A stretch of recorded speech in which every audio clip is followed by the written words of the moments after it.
এটা শিক্ষার্থী ছিল 15 জন শিক্ষার্থী, প্রাক্তন ছাত্রদেরকে আইনগত ব্যবস্থা নেওয়ার জন্য সিদ্ধান্ত হয়েছে। আর 33 জন শিক্ষার্থী 2 সেমিস্টার তাদেরকে বহিষ্কার করার সিদ্ধান্ত হয়েছে। আর 1 সেমিস্টার করা হচ্ছে, এখানে হচ্ছে 23 জনকে। এই হলো টোটাল 71 জন আউট অফ 72। আর একজনকে তার শৃঙ্খলা বোর্ডের সামনে সে এসে তার আত্মপক্ষ সমর্থন করেছেন। যার বিরুদ্ধে এই শিক্ষার্থীর বিরুদ্ধে কথা মানে এখানে অভিযোগ দিয়েছিলেন, সে নিজে সহ এসে তার ব্যাপারে তথ্য প্রমাণের ভিত্তিতে তাকে তাকে এখানে অব্যাহতি দেওয়া হয়েছে।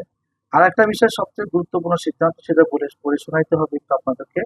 জুলাই 2024 বিপ্লবে আবু সাইদ হত্যাকাণ্ডে অভিযুক্ত শিক্ষার্থীদের ব্যাপারে 28/10/2024 তারিখে 108তম সিন্ডিকেট সভার সিদ্ধান্ত বাস্তবায়ন সংক্রান্ত 5/11/2024 তারিখে অনুষ্ঠিত শৃঙ্খলা কমিটির বোর্ডের সভায় সিদ্ধান্ত হয় যে শাস্তিপ্রাপ্ত কোনো শিক্ষার্থী নিজেকে নিরপরাধ মনে করলে বিশ্ববিদ্যালয় প্রশাসন বরাবর আবেদন করতে পারবে এবং প্রাপ্ত আবেদন যাচাই বাছাই অন্তে সংশ্লিষ্ট শিক্ষার্থীর দাবি সত্য মনে গণ্য হলে শাস্তি মওকুফ করা হবে।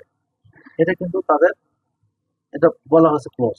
এখন আত্মপক্ষ সমর্থন তারা করা নেই, ভবিষ্যতেও তারা করলে তখন সেটা পরবর্তীতেও এটা একটা ক্লোজ শৃঙ্খলা কমিটি নিয়েছেন।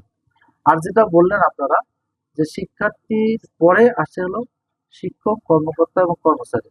2 জন শিক্ষককে আমরা সাময়িক বহিষ্কার করেছি, কারণ দর্শকের সাথে নোটিশ দিয়েছি। তারা 2018 সালে কর্মকর্তা কর্মচারী শৃঙ্খলা বিধি অনুযায়ী তাদেরকে সাময়িক বহিষ্কার করা হয়েছে এবং তাদের আইনগতভাবে 7 দিনের মানে কারণ দর্শক নোটিশ উত্তর চেয়ে আমরা তাকে চিঠি দিয়েছি। সবাইকে একইভাবে খালি নামগুলো পরিবর্তন করে। সেখানে সবচেয়ে গুরুত্বপূর্ণ বিষয়, এখন পর্যন্ত তারা কোনো উত্তর দেননি, এখন পর্যন্ত কর্মস্থলে অনুপস্থিত। সেই দৃষ্টিকোণ থেকে আবার আজকে সিন্ডিকেট তাদেরকে এই 2018 সালের পরবর্তী স্টেপগুলো ফলো করার জন্য মাননীয় প্রশাসক মহোদয়কে দায়িত্ব দিয়েছে। ক্লিয়ার? পরবর্তীতে যেটা, শিক্ষার্থীদের আবেদন প্রক্রিয়াতে ছাত্র সংসদ নির্বাচনের আগে কোনো ক্যাম্পাসে কোনো সমিতি বা ইউনিয়নের কোনো নির্বাচন হবে না।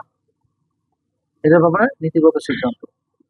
তৃতীয়ত হলো যে এই নির্বাচন কবে হবে সেটার জন্য নির্বাচন কমিশন গঠন করার পরে তারা একটা সকল স্টেক হোল্ডার শিক্ষার্থীদের সাথে কথা বলে তারা রোডম্যাপ তৈরি করবে। ক্লিয়ার? আর একটা বিষয় হলো, এই বিশ্ববিদ্যালয়ে একটা বলা হয়েছিল যে এলজিবিটি ছাত্র রাজনীতি বন্ধ। তারপরেও যে কোনো অঙ্গ সংগঠন যদি তাদের ব্যানার নিয়ে ক্যাম্পাসে কোনো এই ধরনের কোনো প্রচারণা চালায়, তাদের বিষয়ে ছাত্রদের আবেদনের পরিপ্রেক্ষিতে বলা হয়েছে, শৃঙ্খলা বোর্ডকে বলা হয়েছে এই ব্যাপারে একটা নীতিমালা বা করণীয় নির্ধারণ করার জন্য তাদেরকে দায়িত্ব দেওয়ার সুপারিশ করেছেন।